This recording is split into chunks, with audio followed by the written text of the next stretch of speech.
Shalom, aujourd'hui on va parler de Keter Torah, la couronne de la Torah. C'est marqué dans Pirkei Avot, Rabbi Tzadok Omer, Al ta'asem atara, lidgadel bahem, velo kardom lachfor bahem, etc. C'est-à-dire il ne faut pas utiliser la Torah pour vivre grâce à la Torah. On n'a pas le droit d'étudier la Torah et avoir un salaire parce que j'ai étudié la Torah. Je n'ai pas le droit d'étudier la Torah pour devenir quelqu'un d'important et comme ça les gens ils vont m'honorer, etc. Alors certainement vous posez la question, comment ça se fait que des rabbinim ils touchent un salaire à la fin du mois? Comment ça se fait que les gens qui étudient au collège ils touchent un salaire à la fin du mois? Alors il faut savoir qu'on n'a pas le droit d'utiliser le mot salaire, parce que toucher un salaire grâce à la Torah, rendre la Torah comme un outil de travail, car donc c'est un outil de travail, c'est strictement interdit. Il faut dire c'est une subvention, on appelle ça une subvention. Quelqu'un qui étudie au collège, il touche une subvention. Un rave, il touche une subvention. Alors étudier la Torah pour pouvoir l'utiliser, pour avoir des honneurs, ou pour avoir un salaire, ou pour avoir des choses, on n'a pas le droit. C'est strictement interdit. La Gemara Baba Batra, Pashchet, elle raconte qu'un jour c'était une année de famine en Israël. Et Rabbeinu c'est Rabbi Yehuda Hanassi, Patach Otzrotav. Il a ouvert tous ses biens. Il a dit voilà, comme il y a la famine, il n'y a pas à manger, alors Kol Misheshana Velamad Yavo Vitol. Tout celui qui est venu, qui l'a étudié, que ce soit Midrash, que ce soit Gada, que ce soit tout, si c'est instruit, il est instruit dans la Torah, alors qu'il vient, qui se sert. Ve'ameh haratzot lo yikansu. Mais ceux qui n'ont pas étudié, qui ne se sont pas instruits avec la Torah, alors ils n'ont pas le droit de rentrer et de se servir.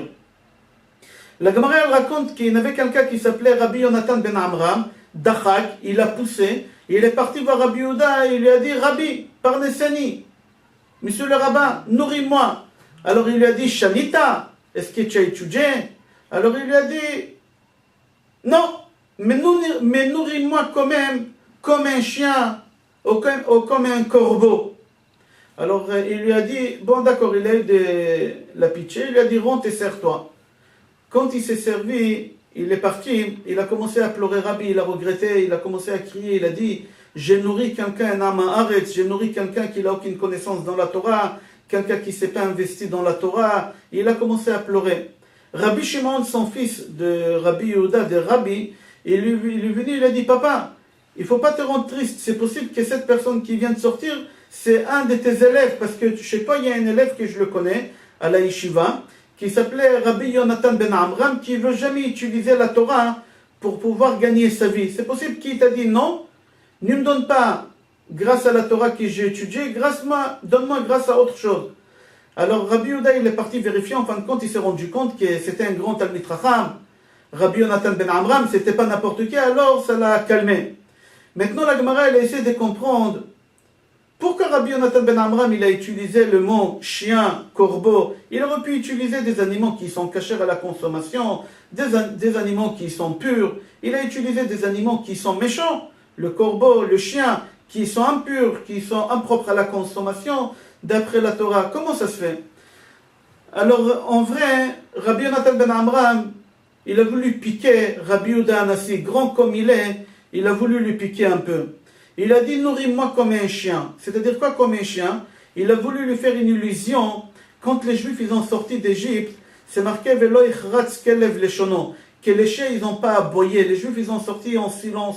Personne ne les a embêtés. Même les chiens ils n'ont pas aboyé.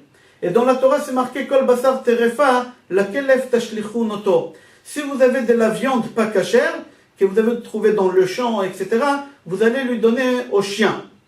Alors Rashi sur place il dit, Dieu il a récompensé le chien. Comme le chien, il n'a pas aboyé au moment qu'on est sorti d'Égypte, alors Dieu il a récompensé, pas seulement ce chien d'Égypte, tous les chiens des autres générations, il les a récompensés, que toutes les viandes pas cachères on va leur donner.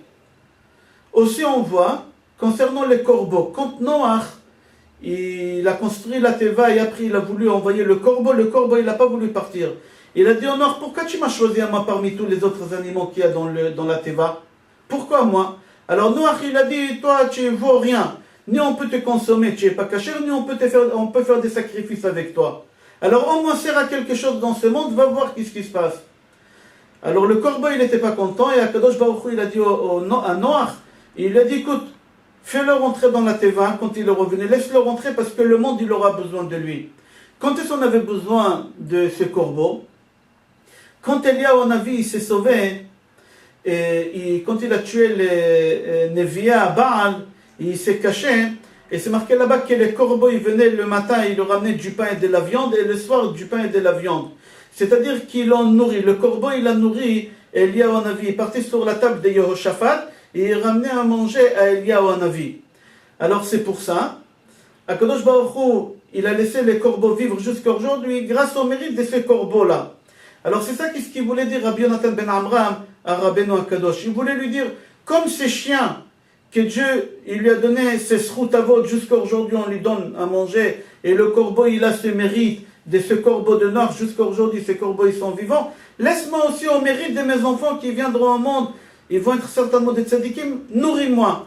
C'est ça les sous-entendus qu'il lui a dit, il a utilisé le mot des chiens et des corbeaux. Je profite d'ouvrir ici une parenthèse aussi, quand David Amelech, il a jeté la pierre sur Goliath, c'est marqué que Goliath il était habillé tout en fer, sa tête elle était couverte en fer, etc.